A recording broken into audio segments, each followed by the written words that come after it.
So I am thinking to explain the nature of doubt that we maintain in our mind.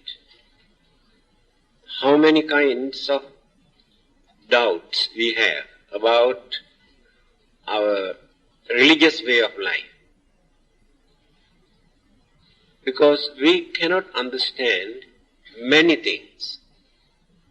But that is the nature of religion. Every religion, not only Buddhism.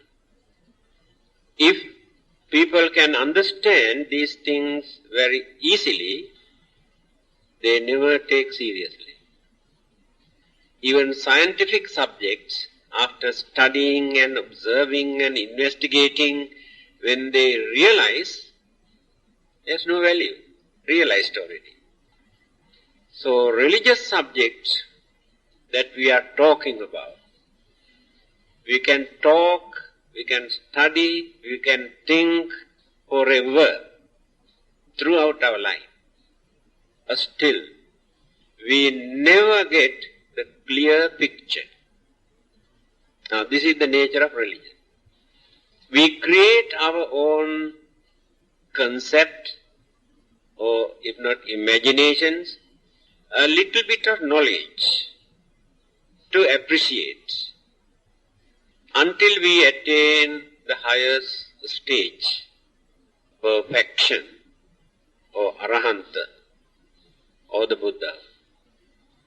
There is no clear picture. That is why very easily others can mislead us. Because we have no firm footing. When others can influence us, saying something, then we follow them. We believe what they say. Because we haven't got enough background in our mind to justify, to analyze, to reason out whether what these people talk about, they are religion or power or miraculous power, supernatural power, and various other things are correct or not. We never analyze. That is our weakness. Although you remain as Buddhist, you have learned a lot. But still, your belief is not unshakable. Can change. Circumstances can change your mind. Temptation can change your mind. Or your anger can change your mind. I know there are few. After studying this religion for 40 to 50 years and taking active part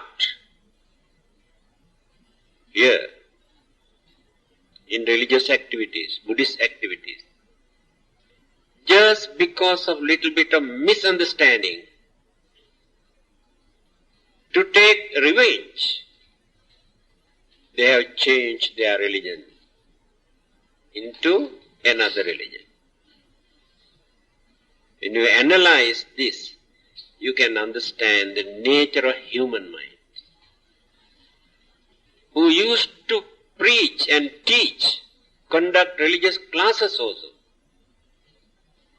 So the evil forces in our mind, when developed, these strong forces can eclipse,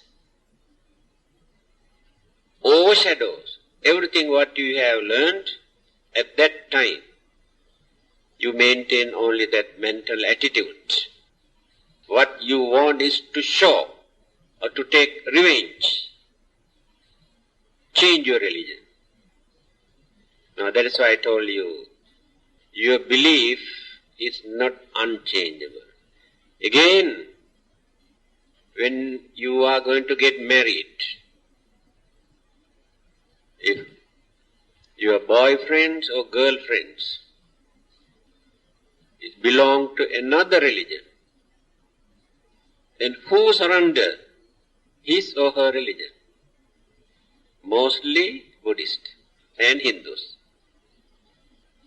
Others, very, very seldom. It is not that they appreciate that religion. Circumstances influence the mind to change religion. So, the uncertainty in our mind still remains. We are not certain. To cultivate our mind, to stand firmly, by understanding reality in life and the world, when our mind reach up to that level, nobody in this world who can change that mind. Favoritism, material gain, or various other things that can influence the mind cannot change because of that understanding. So, there are 8 kinds of doubt. Always. We have in our mind, after learning the whole Tripitaka, the teaching of the Buddha, after studying philosophy or psychology and various aspects in Buddhism, after studying Theravada and Mahayana and Vajrayana and all religious denominations, but still you maintain certain doubts in your mind regarding these 8 items. That means there are certain dark corners in your mind. Say 75% clear, but still 25% doubtful, not sure. We cannot blame for that, because this is the nature of our mind. So we will be free from these disturbances. Just now Mr. Boone mentioned 5 kinds of mental hindrances. These are the culprits. Kamachanda, Vyapada, Theenamidda, Uddhacha, Kukkucha, Vichikiccha. These 5. If not one of them hinders or interrupts our mind to gain a clear vision. So, as long as we maintain these 5 hindrances, we never gain proper understanding in the Dhamma or in anything. So these are the 8. These are very simple. Even then, when we analyze, we can understand that it is true. Buddhe kankati, dhamme kankati, sanghe kankati. 3 kinds of doubts that we maintain. The doubt about the Buddha, the Dhamma, and the Sangha. Not easy to understand, because each and every person creates some sort of understanding about the Buddha according to their way of thinking. That is how they make mistake. To many people, the Buddha is a great teacher, great philosopher, and wonderful teacher, holy man, perfect man. who has rendered wonderful service to mankind, who dedicated his life for the sake of all those living beings in the whole universe. That's all. So last Friday, I have mentioned about the 4 kinds or 10 kinds of balas or the powers that the Buddha, only Buddha can maintain, but not by others. Again, there are 4 things here in this world that achinteya, the word used by the Buddha. Achinteya means unimaginable, incomprehensible. In simple language, very, very difficult to understand. 4 things. The first item is the Buddha. Here the Buddha means not that person, Siddhartha Gautama, who renounced the world and became monks, and after that he gained his wisdom, and after serving for 45 years and he passed away. Not that person. He is not the Buddha. That is a physical body. We can understand history explained about his family background, his parent, his wife, his child, and everything, and how he spent his life. That is not the Buddha. Here the Buddha means the nature of his enlightenment. Again, this word enlightenment we use very loosely in many religious books. Especially in Zen Buddhism, they always use this word, enlightened. If somebody come and ask a question, then the master gives very subtle answer. This is the nature of Zen. By thinking in normal way, we cannot get the answer. Very subtle way, he gives the answer. But after analyzing and analyzing and analyzing, when he realized the answer, then he said, oh, now he is enlightened. Here enlightened means he realized only that particular item. So when we give a talk, people always say, oh, you gave very enlightening talk. That is the nature of enlightenment.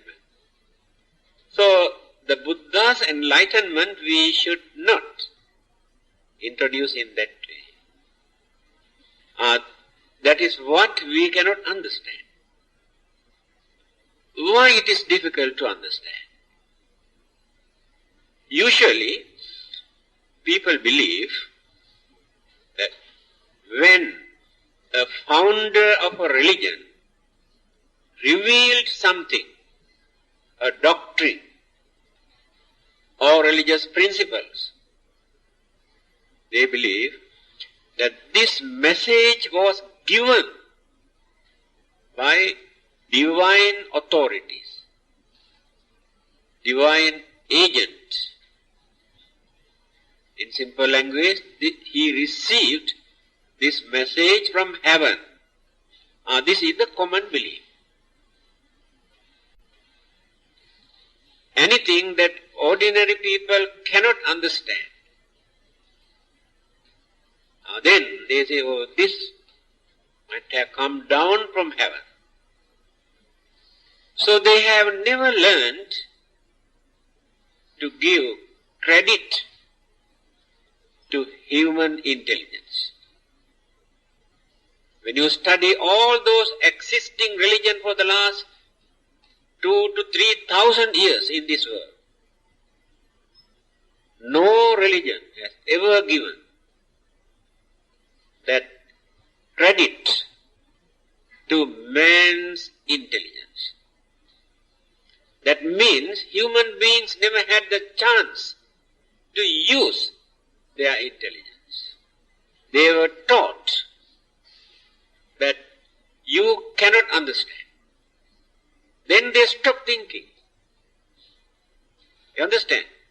They never think. The Buddha was the only religious teacher in this world who gave this opportunity for us to think freely. Then people realized, yes, we also got intelligence. We also can understand many things. But we have not cultivated. So he paved the way for us to think and understand without depending on divine message or supernatural power. Human intelligence. So the nature of enlightenment of the Buddha, cultivated, developed on this earth, not planted in heaven. Remember this. Cultivated here on this earth by a human mind, not by a divine mind. So people cannot understand how can he gain this enlightenment without any divine message, divine inspiration, so guidance. In fact, he has explained this very clearly. How he gained. I think you have heard, but better to repeat, because I know the nature of your memory. What I preached last Friday, today you cannot remember. So I repeat. Abhinyayang abhinyatang bhave tabbancha bhavitang pahatabbang pahinang me tasma buddhosmi brahmana. Here the definitions of the Buddha or the Enlightenment. Abhinyayang abhinyatang. If there is anything in this world, not only on this earth, the whole universe, for me to understand, I studied and realized nature of this world and the nature of other world system, visible and invisible. I realized. Bhave tabbancha bhavita. If there is any good thing in this world, such as the virtues, morals, ethics, noble way of life, all the good principles I have practiced and cultivated and strengthened and developed my mind. Pahatabbang pahinang me. All the evils or harmful or wicked and immoral belief and practices that human beings maintained in their mind, I have eradicated completely, no more in my mind. Now only 3 qualities are here. He says, what are those 3? First thing, I realized the reality in this universe. Then people can ask, how did he realize? Well, he realized by studying, observing, thinking, analyzing, experiencing. Not as a theory, not as a philosophy, through his own experience. Then he realized that it is true. Then all the good qualities. What are those good qualities? Some of them. Truthfulness, or honesty, or sincerity. Cultivated. kindness or compassion or sympathy cultivated. Then patience and tolerance developed. Generosity practiced and developed. These are the good qualities and the virtues that he cultivated. Pahatabbang pahinang me. What are the evil forces that he has eradicated? He completely eradicated his selfishness, selfish ideas, egoism, and no cruelty or cunningness in his mind, and no craving for worldly pleasures, or anger or jealousy, completely eradicated. Because of this, worries, miseries, fear, suspicion never appears in his mind. Then the mind is completely free from all the dirty things that we are nurturing in our mind. Every day we are going on developing, cultivating, nurturing all these things. How can we gain enlightenment? Then we ask, how did the Buddha gain enlightenment? Because we think that his mind also just like our mind. He also got all those things, selfish ideas, jealousy, cunningness, stupid ideas. Then how can he gain enlightenment? This is our problem. So he emptied his mind completely from these dirt and rubbish. That is why we regard him as a holy man, perfect, or sacred religious teacher. That is why we kneel down and worship and respect. Not because he is a very powerful man in this world. We don't worship him by thinking in that way. Not because thinking that he may punish us or to bribe him by worshipping and praising and offering. Not for that. Buddha is not ready for all those things. This is the nature of Buddha. Because we have learned to appreciate him for achieving that highest achievement in this world, which we cannot even imagine how he gained it and what it is. But don't think simply by praying and worshipping we also can get it.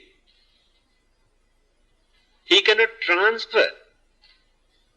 Just like transference of merit, he cannot transfer this enlightenment to us.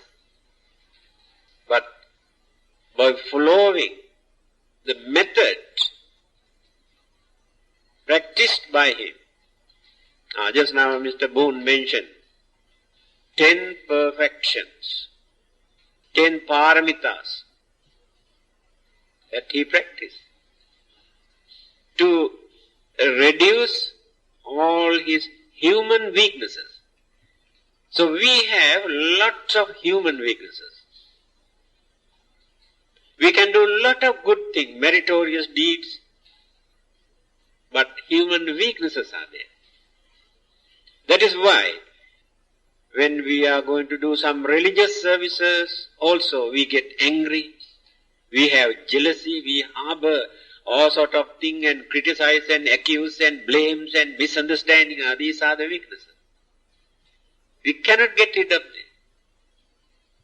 How many people can maintain or perform a religious function without creating misunderstanding, argument, jealousy, without passing remarks? Anyway, one day we had to get rid of them because these are the nuisance mental attitude and difficulties we have to come across, face our lot of problems. So, the doubt about the Buddha's nature of enlightenment always remains in our mind. But we have learned at least something to appreciate and to come and pay respect. That means we realized something in him. Otherwise we never bow down, never respect him. That is not enough. We had to continue. Think more and more. So this doubt always remains. But you should not get fed up thinking that you cannot understand. The next item is the doubt that we maintain about the Dhamma. Still, many people do not know what this Dhamma is. Because all the other religions teach the law given by the God, that is Dhamma. But here the way of the Buddha's interpretation differ. It is not a law given by somebody, by supernatural living beings or the Buddha. And law is not created by another person. There is nobody in this world who can create this Dhamma we introduce as religious law. But all the others, given by the God. Take one example, then you can understand very easily. They say, thou shalt not kill.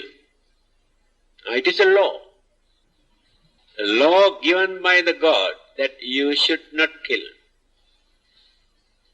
Now, to them it is a law. To us there is no law. Because people knew that it is wrong even before this message come down from heaven. Don't know how many thousands of years ago they realized this killing is bad. So it is not a law given by another person. This simple example is enough for you to understand the nature of the Dhamma. Again, I have repeated this more than 100 times, I think. But he says, when another person come and try to kill you, how do you feel? Is it necessary for you to get any message from heaven to understand, to express your feeling at that time? Why it is bad? Or is it necessary for another religious teacher to introduce this as a law? Now you can understand why it is bad. According to your feeling, your experience, this is the nature of Dhamma. We have to analyze in this way. Then, the teacher who has revealed this Dhamma or this truth is also not exempted, not free from the effect of this Dhamma. That is the beauty. Can you understand this? The Buddha had to suffer from various kinds of sicknesses. Then he said, do you know why I had to suffer? Why I am suffering from this particular sickness? During one of my previous births, I have committed this. I have done this bad act. It was a hidden bad karma.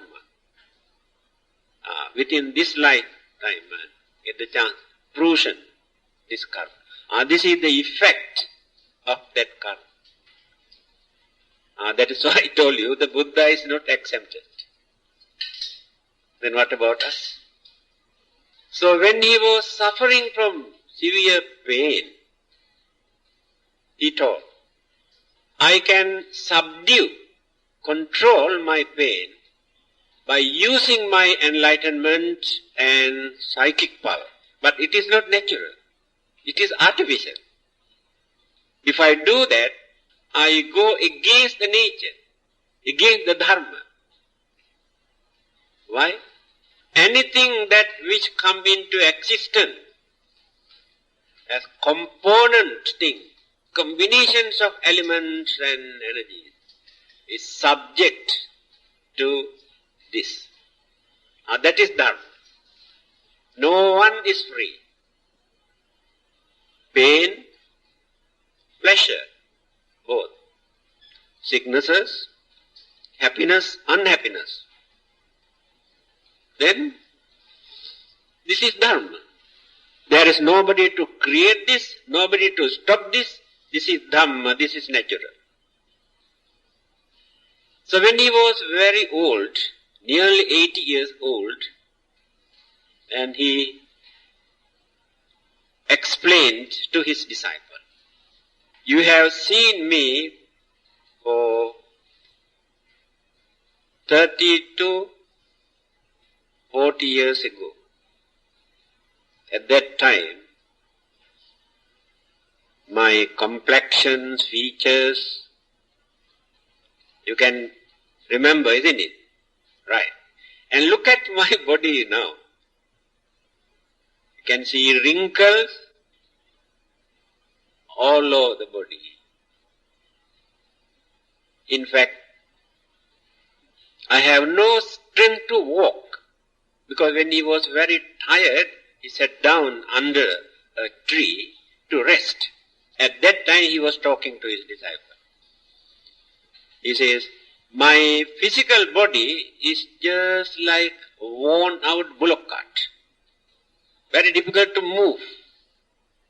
Another example, a few days ago, my photo appears in the State Times. Times 2, first page. Early morning when I get the newspaper, I got a shock. I never knew that.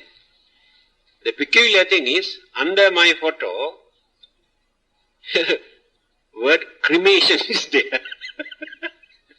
Then are you thinking, when is the cremation?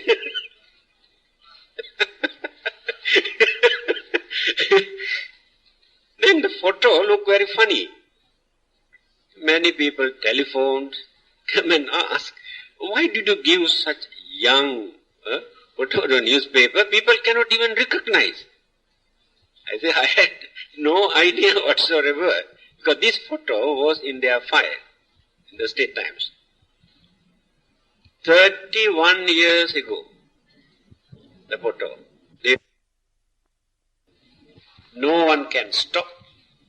Whatever vitamin you take, you cannot change. Dhamma. So no need to read any books to understand the Dhamma. Think, analyze in this way. Again, we develop our attachments and craving and selfishness and create enormous troubles, harbor jealousy for our living and survival and pleasure to gain something. Then fightings and quarrelings and accusing, blaming. We live for a few years.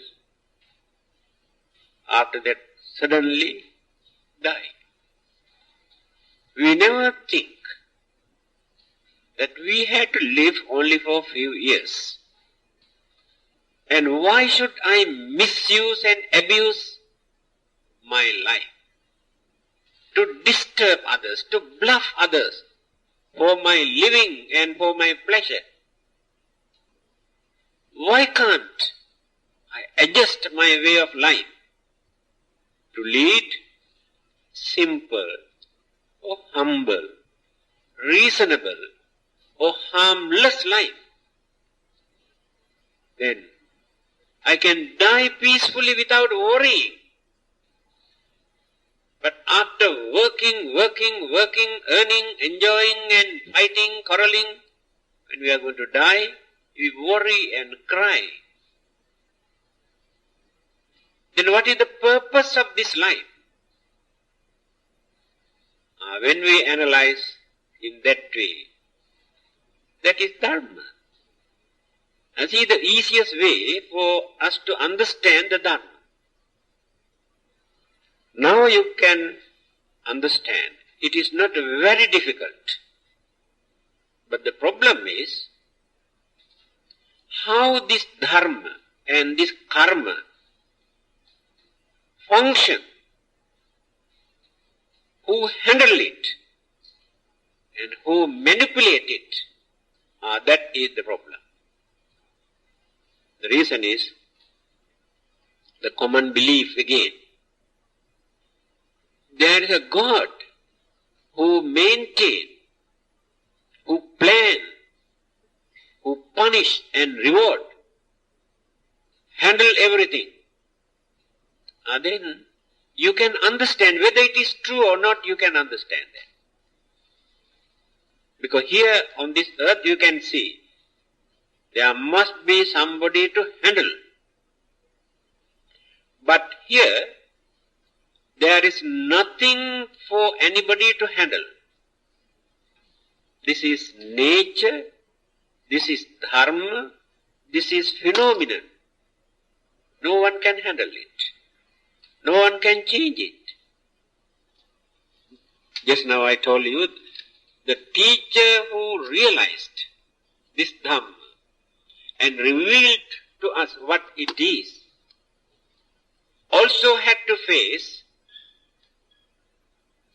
the effect or the consequences of having this physical body. That is not the Buddha. Physical body had to suffer, but Buddha never suffered. So in simple language, Dhamma means understanding the nature of things that which exist, whether matters or energies or visible or invisible things or cosmic energies. So if we can understand these things, that is called understanding of the Dhamma. But we have a lot of doubt, just now I mentioned, because we believe there must be somebody to handle this. Not so easy for us to get rid of this doubt, to understand this. Then the other one is Sangha. Sangha means the holy order of the Buddha, ordained by the Buddha. First time in religious history, the well-established, the order of the monks was introduced to this world by the Buddha. Earlier, they never had any order, any system, any disciplinary code. Very systematically, the Buddha has introduced for them to maintain their dignity, their sacredness, their noble way of life, how to behave, how to talk, how to walk, how to sit down, how to eat, how to drink. Everything in our life, you can see the way how Buddha has introduced in his disciplinary code. Now people, when they want to talk about monks' vinaya or discipline, they say the monks have to observe 227 precepts. They say 227. Monks must observe 227. When we analyze these things, you can understand. In my book, What Buddhists Believe, I have written about 4 to 5 pages, explain all these things. What is Vinaya? The monk's way of life, nature of holy order. So many of those 2227s are manners, traditions, and customs, and way of life. Example, now if I want to drink this one, the Buddha says, before this cup come to this area, I should not open my mouth like this. This is one of the precepts in 227. Again the Buddha says, when you are going to drink this one, he says you should not drink like this. Don't make noise. But Chinese cannot take soup, They must make noise, otherwise no taste.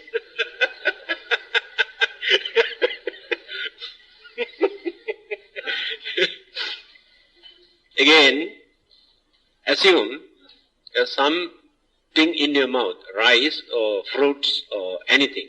So while eating this thing, the Buddha says, you should not talk. It's very awkward. And also cannot understand what we talk, sometimes I can see, while eating, people talk like this. They talk something cannot understand. That's why the Buddha maintain your dignity, discipline in every word, every action. So those who maintain such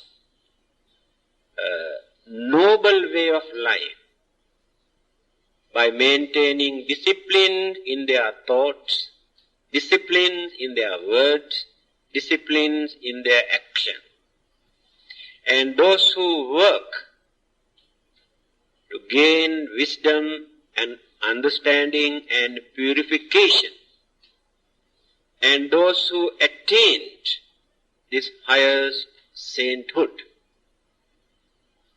This is called Sangha. Then divide into two. Arya Sangha and Sammuti Sangha. Two. Arya Sangha means the monks who have attained Sotapanna, Sakadagami, Anagami, Arahanta, these stages, and who have become saint. Arya. Arya means noble. Noble Sangha. Arya Sangha. Now when you recite Supatipanno, Bhagavato, Sāvaka Sangha, you explain all the good qualities of those Arya Sangha, noble Sangha who attain that higher stage. Then the Sammuti Sangha, or ordinary monks who are struggling, working to train themselves at the same time to serve others. Understand? But still, they have their human weaknesses. Although they are not very cruel, very dangerous and harmful, still, certain good qualities you can see missing in them, like honesty, kindness, patience. These qualities very seldom you can see in them, but take time for them to cultivate. Usually, those who meditate in the jungle, for their mental purity and purification, peace and calmness and bliss and happiness, people like to worship them and offer dana to them and follow them. Because they stay in the jungle, they try to train their mind. But those monks who live in the society with these people, working with them, in spite of various disturbances, criticisms, accusations, day and night, doing some service to them, attending to their funerals and sicknesses and problems and troubles and educations and teachings and preaching. To them, these monks are not very good, not very holy. And this is general belief. But when these people are in troubles and difficulty, they have worries and sicknesses, They come to this monk, please help, we are in trouble. Please bless, please attend our funeral. To me, those who have courage and knowledge and patience and understanding to work with such people who condemn and accuse and criticize and create all sorts of troubles and disturbances, if they can overcome with all those difficulties and work with them, to me they are more holy, more religious, more usable, more serviceable. But in the jungle there is nobody to disturb them, only monkeys and pythons. To irritate them, provoke them, disturb them, criticize them, nobody. They can close their eyes and sit down for years, nobody to disturb them. Here if we sit down for 15 minutes, how many people come and disturb? How many telephone calls come? Irritating. But we must have courage, knowledge, understanding to face them. This is the way how we have to train ourselves. There must be some obstructions, hindrances for us to train ourselves. So Sangha means those who work for the benefit of others. The first missionaries trained by the Buddha, 60 of them, he advised, go forth and work for the benefit and welfare and happiness of others. This is the mission. They work for the others, to educate. Because some people ask, why should we feed them? Why should we provide food for them? Why can't they go out and work? Why should we respect them, worship them? They are also human beings just like us. These are the things that always work in our mind. So we must know how to appreciate services. Not only services. What a big battle they are having to overcome their own weaknesses. When somebody comes and scolds me, if I can keep quiet by maintaining my smiling face, what a wonderful achievement. If another person goes and condemns and blames and accuses me, when I come to know that this person has done this, if I can work with him without showing hostility, without regarding him as my enemy, what a wonderful achievement is this. These are the things we are trying to practice to train ourselves, religious way of life. Now you can understand the Buddha, the Dharma and the Sangha, our understanding. Then we gain confidence. After that the mind becomes very unshakable. No one can change your mind. I promised to explain 8 items. Only so far the Buddha, Dhamma, Sangha. Doubts. Next one, whether we had another life before we appeared on this earth. That means whether we had another birth or previous birth. And what it is, whether humans or animals or devils,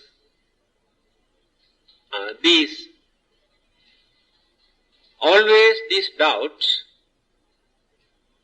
interrupt our understanding. We cannot understand at once where we were, how we came to this world, and why we are here.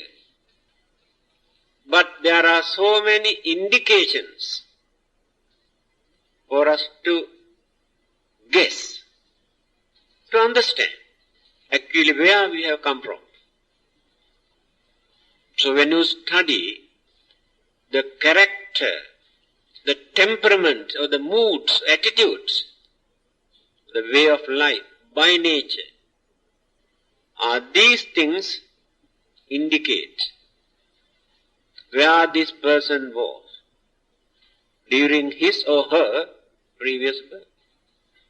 In the case of the Buddhas and Arahantas and many others, how they maintain the continuity of their life processes by cultivating all the good qualities and precepts and principles, and reducing weaknesses until they reach the peak or the final goal. So in our case, still we have many more weaknesses. It is like this. When you take a mirror exposed, after a few years, you can see how many layers of dust accumulated there. Then you cannot see anything. Then you want to cleanse this mirror. So when you remove all the dust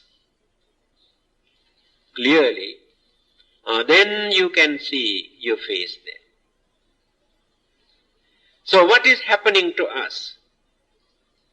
The rubbish that we have accumulated life after life completely covered the lens of our mind.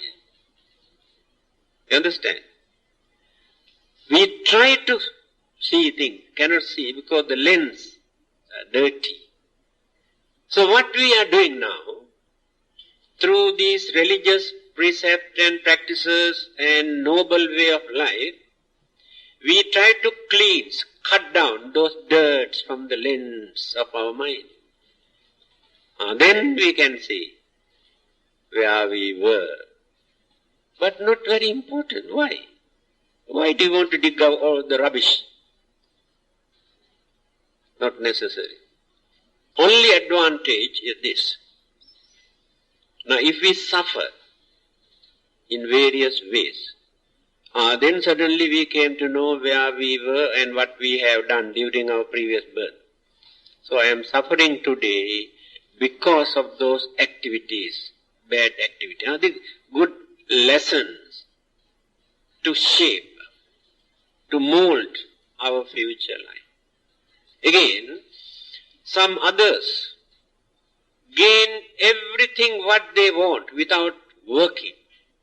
Very easily they gain everything, more than enough thing. Nobody knows why they gain. They say good luck. There is no such thing as good luck. Good luck and bad luck mean effect, good and bad effect of our own karma. Then we realized, during our previous birth, we have done a lot of meritorious deeds, service. We helped, supported others. These merits now proceeding. So today I am experiencing the result of the good karma that I have done during my previous birth. Then you get courage to do more and more services to others to reduce our selfishness. So when you read many of those stories in Dhammapada and Jataka stories, in every story you can see this kind of moral lesson for us to understand. Not for curiosity's sake. So, when we attained Sotapanna, Sakadagami, Anagami, before we attain Arahanta, also we can get or recall where we were, our previous birth. And there are many cases today Suddenly some people remember only one previous birth, mostly children. That is due to their mental faculties, formations of their mental faculties, and how they maintain their memories. That is memory. But in our case, we have lost this memory completely. So we can get it back after attaining third stage of sainthood or arahanta. 9:30. I think better to stop.